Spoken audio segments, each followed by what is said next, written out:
Dios es uno, pero sus nombres son muchos y puede ser realizado a través de todos los caminos. Esto es lo que nos decía Sri Ramakrishna Paramahansa. Es decir, todas las religiones son verdaderas y también nos explicó el secreto para alcanzar la comunión con Dios. Os voy a compartir y a leer un extracto del Evangelio de Sri Ramakrishna muy interesante. Una tarde Ramakrishna estaba charlando con un devoto bhakti que se llama Kedar, que además era funcionario del gobierno indio y que había organizado un festival religioso en honor al maestro. Kedar había contratado a un cantante ya que Ramakrishna disfrutaba con la música. Tras un rato Ramakrishna explicó a sus devotos cuál era el secreto para alcanzar la comunión con Dios, realizar a Dios, refiriéndose al Sat Chit Ananda, conocimiento absoluto, existencia absoluta y felicidad absoluta, y también al estado Samadhi.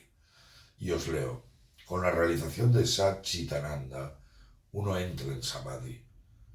Entonces todos los deberes cesan. Suponed que mientras estoy hablando del cantante, este llega. ¿Qué necesidad hay entonces de seguir hablando de él? ¿Por cuánto tiempo zumba la abeja mientras ronda? Hasta tanto no se posa en una flor. Soy Pedro Noney, traductor y profesor del Bhagavad Gita y de la obra de Vivekananda. Si te gusta este vídeo, suscríbete, dale un like o comenta lo que deseas. Precisamente cuando el hombre alcanza el estado de Samadhi, el objetivo del Vedanta, ¿qué puede haber mejor que el Sat Chit Ananda? ¿Por qué debería actuar el hombre? Pero la pregunta que nos puede surgir es si eso significa la renuncia a la acción. En el Bhagavad Gita, Krishna nos explicó que la acción es superior a la inacción y también no dejes que tu motivo sea la inacción. Recordemos también las palabras de Krishna en el capítulo sobre el Karma Yoga. Y decía: el hombre jamás disfruta de la liberación de la acción al no emprenderla, ni alcanza esa libertad por la mera renuncia a la acción. Entonces, ¿por qué no deberíamos actuar si hemos alcanzado un estado samadhi? Veamos la maravillosa respuesta de Sri Ramakrishna. Y decía: pero no es bueno para el sadhaka, para el practicante, el aspirante espiritual, renunciar a sus deberes. Él debe cumplir con sus deberes tales como el culto, el yapam, repetir el santo nombre de Dios, la meditación, la oración o las peregrinaciones. Si veis a alguien ocupado en razonar aún después que ha realizado a Dios, podéis compararlo con la abeja que también zumba un poquito mientras extrae el néctar de la flor. Ramakrishna, mientras está disfrutando con el cantante, y le dijo estas palabras: hay una especial manifestación del poder de Dios en el hombre que posee algún don sobresaliente, tal como la habilidad para la música. Qué bonito. Y me recuerdan muchísimo a las palabras de Swami Vivekananda, que decía: el arte, la ciencia y la religión son diferentes formas de expresar la misma verdad.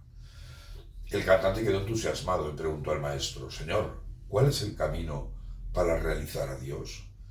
¿Os imagináis la respuesta?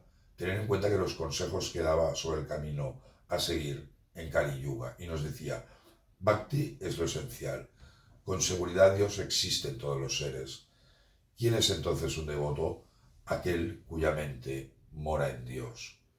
Pero esto no es posible mientras se tiene egoísmo y vanidad. El agua de la gracia de Dios no puede juntarse en la cima del monte del egoísmo. Se escurre hacia abajo. Genial siempre Ramakrishna. Recordar que en el Bhagavad Gita Krishna también afirma varias veces que Dios existe en todos los seres. Como por ejemplo cuando dice: cuando hayas ganado este conocimiento, Arjuna, no volverás a caer en este error. En virtud de ello verás a todos los seres sin excepción en ti mismo y por tanto en mí. La pregunta que hacía Ramakrishna: ¿quién es entonces un devoto? También la encontramos en el capítulo 6 del Bhagavad Gita, el Jnana Yoga, el camino de la meditación. Y decía Krishna: y entre todos los yogis, el que me adora con fe, con su más íntimo ser absorto en mí, es considerado por mí como el mejor yogi devoto. Ramakrishna se dirigió entonces a Kedar y a otros devotos y dijo: Dios puede realizarse a través de todos los caminos. Todas las religiones son verdaderas. La cuestión es alcanzar la cima. Podéis llegar al techo de una escala por una escalera de piedra o de madera, o de una escalera de bambú, o bien por medio de una cuerda. También te podéis trepar por un poste de bambú.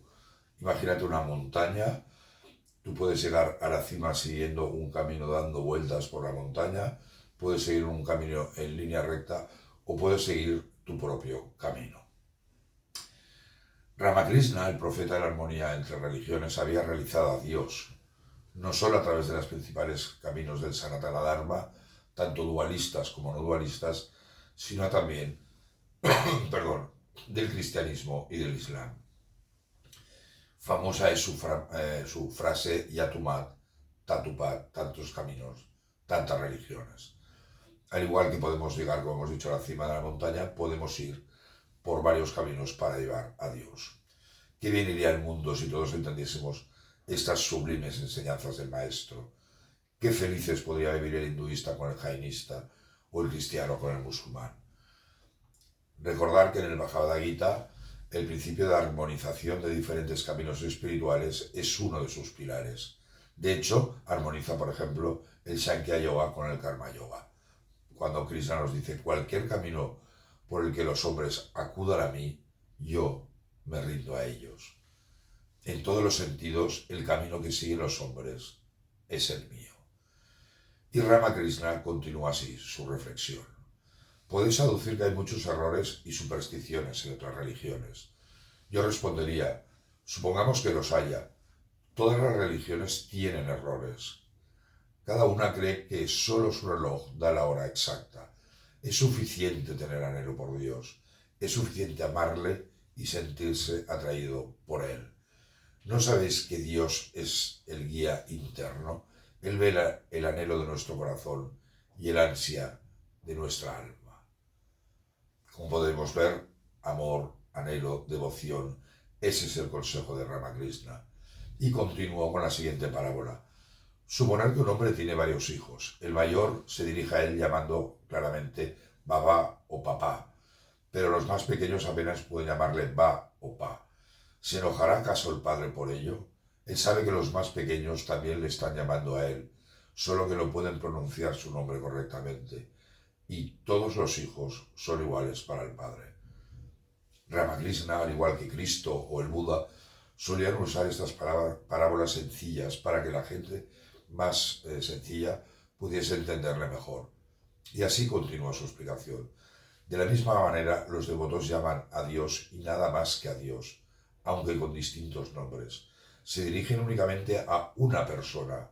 Dios es uno, pero sus nombres son muchos. Qué bonito, Dios es uno, pero sus nombres son muchos.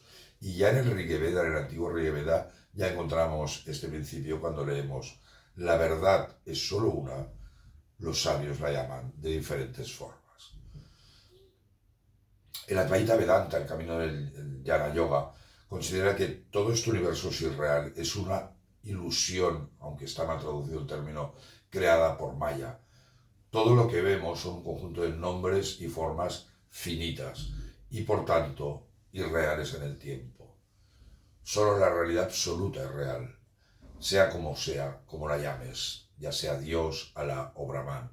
Y como dice el Shanti Mantra, que no es del Gita, es de otro Upanishad, llévanos de lo irreal a lo real, llévanos de la oscuridad a la luz, llévanos de la mortalidad a la inmortalidad. En el Sagrado Corán leemos, a cada uno os hemos prescrito una ley y un método. Si Alá hubiera querido, una sola comunidad habría hecho unida en la religión. En el Tao Te Ching también leemos, el Tao, que con palabras puedes nombrar, no es el eterno Tao. Y el gran teólogo y filósofo judío Baruch Spinoza dijo, Dios es un ser absolutamente infinito, una substancia que consta de infinitos atributos, cada uno de los cuales expresa una esencia eterna infinita.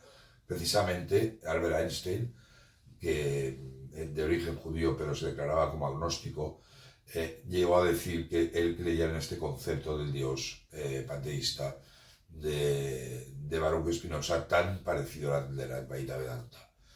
No importa que el cristiano le llame Dios, que el musulmán Alá o que el hinduista Brahman. La realidad absoluta que subyace detrás de todos estos nombres es el mismo, el uno sin dos.